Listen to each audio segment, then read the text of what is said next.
I found out because of the sound, a soft clink of glass against tile.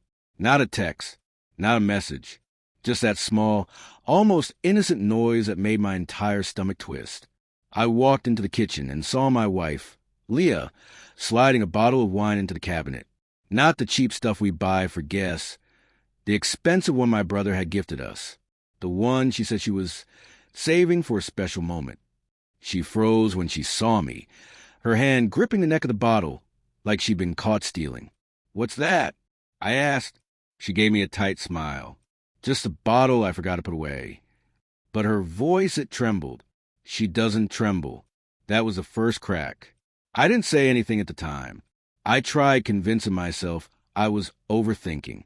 She'd been distant for a few weeks, yes, but people have bad phases. Stress, work, life. But that night, when she went to shower, her phone lit up on the nightstand. One message, from a name I hadn't seen in years. "I made it home. Good talk." Her ex, the one she swore she blocked, the one she said she never wanted to see again. My heart slowed, then sped up like it was confused which direction to break in. When she came out wrapped in a towel, steam following her like a ghost, she noticed me staring at her phone.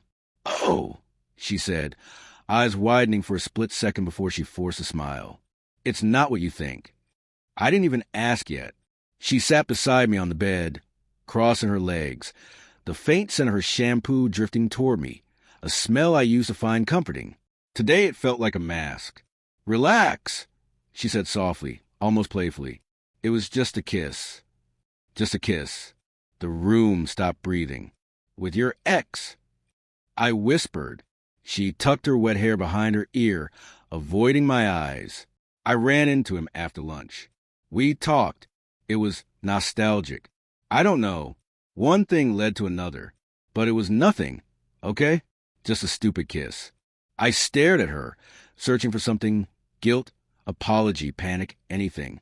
But all she offered was the same phrase. "Relax." Like my entire world hadn't just shifted beneath my feet. Over the next few days, she acted like everything was normal, like her confession was a minor inconvenience. But something in me stayed alert, like a fire alarm that wouldn't turn off. Little things added up. She held her phone closer. She stepped outside for fresh air while answering calls. She showered at strange hours. She dressed nicer when meeting friends. And that bottle, the expensive one, vanished completely. One night, when she fell asleep on the couch after a long day, her phone buzzed repeatedly. I didn't want to look. I tried to respect her privacy, but her phone kept buzzing. Finally, I picked it up. A picture popped up on the screen. A photo of a restaurant table. 2 glasses. 1 empty bottle. The same expensive bottle she hid from me. The same one she used to celebrate something or someone else. And under it, "Tonight meant a lot. Same time next week." Every word felt like a punch to the lungs. The next morning, she made breakfast like nothing had happened. Eggs, toast, even coffee the way I liked it. She hummed while flipping the eggs. A melody she only hummed when she was happy. I watched her, memories flashing through my head. Our first date, our wedding dance, all the nights we whispered plans of future. And now here she was, humming, frying eggs, like she hadn't rewritten our marriage with lies. "Leah," I said quietly. She turned, spatula in hand, smiling like I was the best part of her morning.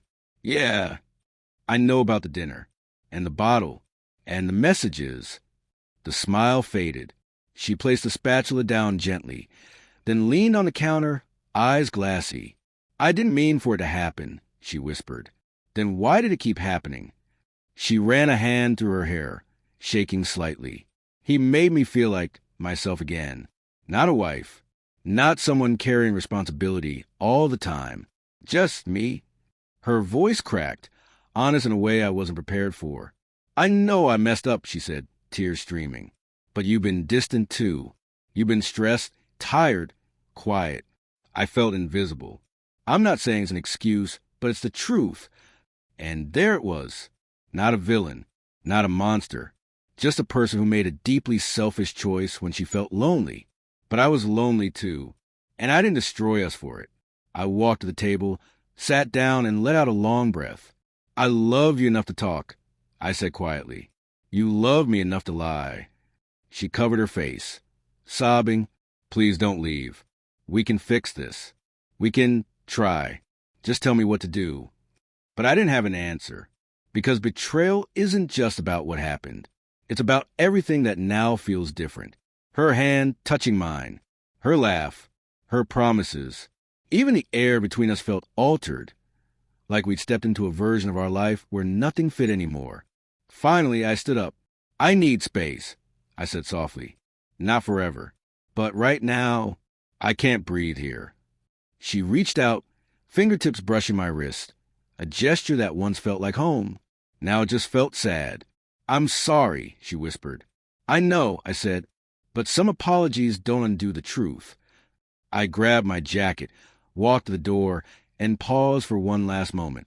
The kitchen behind me, eggs cooling on plates, the hum of the fridge, her quiet sobs, looked like a snapshot of life I could never return to. I stepped outside, not angry, not screaming, just tired, wounded, but still standing. Because sometimes closure isn't loud. Sometimes it's a simple, steady step forward, choosing yourself when everything else falls apart. And as the door closed behind me, I realized healing isn't about forgetting what they did. It's about remembering who you were before it broke you and finding your way back.